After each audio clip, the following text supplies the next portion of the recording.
दोस्तों, एक मशहूर कहावत है ना, सफलता उन्हीं पर फिदा होती है जिनकी ज़िद और मेहनत अदा होती है। जी हाँ दोस्तों, हम बात कर रहे हैं मोहम्मद सिराज की, जो अपने पिताजी की मृत्यु के बाद भी अपनी सीरीज़ ख़त्म करने के बाद ही घर लौटे थे और अपनी ज़बरदस्त गेंदबाजी के दम पे बुमराह, शमी जैसे बड़े बड़े गेंदबाज अपनी इंजरी के चलते टीम में ना होने के बावजूद भी उन्होंने भारतीय बॉलिंग की कमान संभाली और भारत के पेस अटैक का स्तर नीचे झुकने नहीं दिया। लेकिन आज जिस तरीके से मोहम्मद सिराज ऊंचाइयां छू रहे हैं, उनके पीछे की उनकी वो मेहनत और स्ट्रगल की स्टोरी आज हम आपको इस वीडियो में बताएंगे। हैदराबाद की तंग गलियों से उभर कर निकला एक ऑटो ड्राइवर का बेटा, सपने अगर जगी आंखों से देखे जाए तो वो सच होते हैं, खासकर तब जब आपके पास वो ज़िद हो, वो जुनून हो। मोहम्मद सिराज का जन्म हैदराबाद के एक छोटे से मुस्लिम परिवार में हुआ था। उनके पिता का नाम मोहम्मद गौस था, जो हैदराबाद में ऑटो रिक्शा चलाने का काम करते थे। उनकी माता का नाम शबाना बेगम है, जो घर की आर्थिक परिस्थिति सुधारने के लिए परिवार की मदद करती थी। वह दूसरों के घर में जाकर काम करती थी। उनके परिवार में सिराज के एक बड़े भाई भी है, जिनका नाम है मोहम्मद इस्माइल, जो इस वक्त एक सॉफ्टवेयर इंजीनियर है। लेकिन उस टाइम सिराज के घर में मुख्य कमाई का स्रोत उनके पिताजी ही थे। उनके परिवार की आर्थिक स्थिति इतनी खराब थी, वह एक तंग गलियों वाली बंजारा हिल्स बस्ती के किराए के मकान में रहते थे। सिराज ने अपना सारा बचपन इसी घर में रहकर गुजारा था।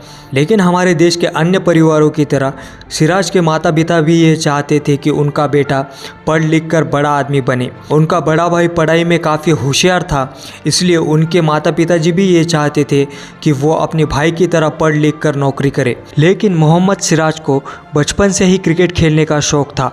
कई बार तो वह क्रिकेट खेलने के चक्कर में स्कूल भी नहीं जाते थे।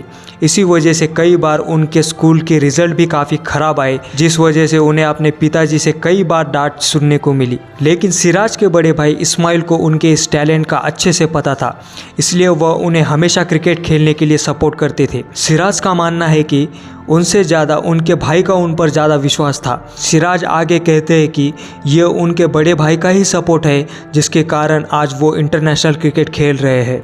अगर उनका सपोर्ट ना होता तो शायद मैं इंडिया के लिए नहीं खेल पाता। शुरुआती दौर में जब सिराज ने क्रिकेट खेलना शुरू किया था, तब वह गेंदबाजी नहीं बल्कि बल्लेबाजी करना चाहते थे। लेकिन एक दिन जब वो अपने दोस्तों के साथ क्रिकेट खेल रहे थे, तब उनके एक करीबी दोस्त ने उन्हें एक सलाह दी कि उन्हें अपनी बैटिंग छोड़कर बॉलिंग पर ज़्यादा ध्यान देना चाहिए, क्योंकि उनकी बॉलिंग उनकी बैटिंग से कई गुना बेहतर है। और अपने दोस्त की यह बात सिराज ने अपने जहन में बिठाई। उसी दिन से उन्होंने बैटिंग छोड़कर अपना पूरा फोकस बॉलिंग पर लगाने लगे। सिराज आज भी उनके उस दोस्त की इस सलाह के लिए उनका शुक्रिया अदा करते हैं, क्योंकि अगर वह सिराज को बॉलिंग करने की सलाह ना देता तो फिर शायद हम आज उनकी बात ही नहीं कर रहे होते। सिराज ने बहुत ज़्यादा गरीबी में अपना जीवन बिताया था। एक समय उनके हालात इतने ज़्यादा ख़राब थे कि उनके पास प्रैक्टिस करने के लिए एक रियल क्रिकेट बॉल खरीदने के भी पैसे नहीं थे। इसीलिए वो रबर और टेनिस की सस्ती बॉल से प्रैक्टिस किया करते थे। आपको हैरानी होगी कि सिराज ने कभी भी किसी भी क्रिकेट एकेडमी में ट्रेनिंग नहीं ली और ना ही उन्हें बचपन में कोई कोचिंग या फिर ट्रेनिंग मिल पाई।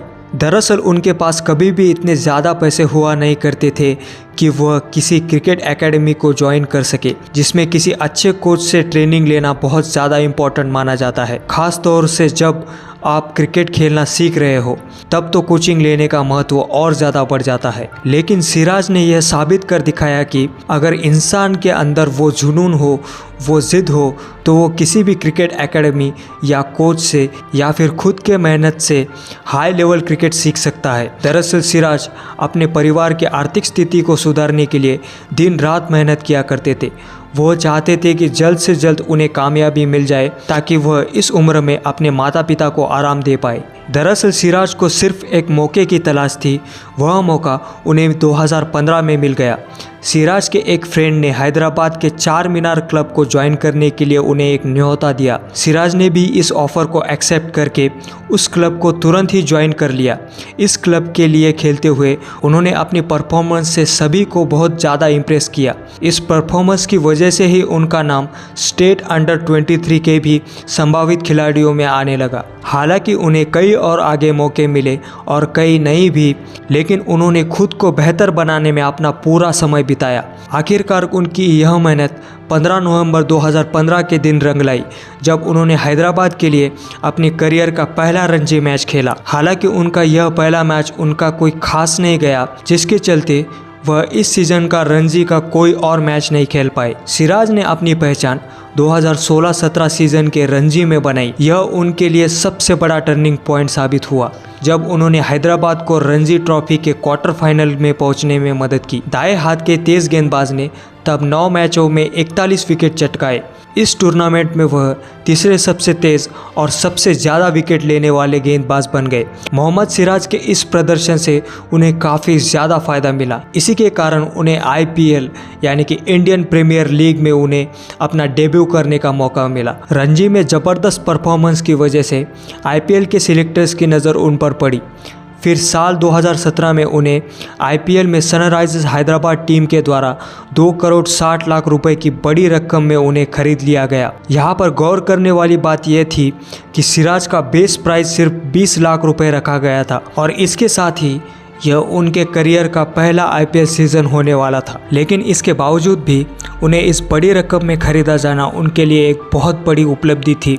इन पैसों से सिराज ने सबसे पहले अपने माता पिता के लिए एक घर लिया और अपने परिवार के फाइनेंशियल कंडीशन को सुधारने का उनका वो सपना पूरा हुआ। लेकिन अगर हम यहाँ पर इंटरनेशनल क्रिकेट की बात करें तो भारतीय टीम में खेलने का उनका वो सपना पूरा हुआ, जब उन्हें न्यूजीलैंड के खिलाफ एक T20 अंतर्राष्ट्रीय मैच में भारतीय टीम में जगह मिली, जहां पर उन्होंने सबसे खतरनाक बल्लेबाज केन विलियमसन को आउट किया और उन्होंने अपना पहला एक दिवसीय ODI मैच ऑस्ट्रेलिया के खिलाफ खेला था। लेकिन अब तक तो यह बात सभी को समझ में आ चुकी थी कि सिराज एक ज़बरदस्त बॉलर है।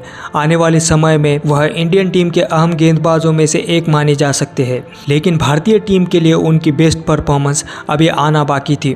उनकी यह परफॉर्मेंस उस समय सामने आई जब उन्होंने 2020-21 के ऑस्ट्रेलिया दौरे पर भारतीय टेस्ट टीम में अपना डेब्यू किया था। मोहम्मद सिराज के भारतीय टीम के साथ ऑस्ट्रेलिया दौरे पर रवाना होने के कुछ ही दिनों बाद उनके पिता का देहांत हो गया। इस तरह अचानक उनके पिता का देहांत होना सिराज के लिए उनकी ज़िंदगी की सबसे मुश्किल घड़ी थी। हालांकि वह चाहते तो सीरीज को छोड़कर भारत वापस आ सकते थे, लेकिन उन्होंने ऐसा नहीं किया, क्योंकि यह उनके पिता का ही सपना था कि उनका बेटा भारत के लिए टेस्ट क्रिकेट खेले। अपने पिता का सपना पूरा करने के लिए वह ऑस्ट्रेलिया में ही रुक गए। इतना बड़ा दुख झेलने के बाद भी इस टेस्ट सीरीज में उन्होंने जिस तरह बॉलिंग की, उसको देखकर सभी शॉक हो गए और अपने शानदार परफॉर्मेंस की वजह से वह इंडियन फैंस के हीरो बन गए।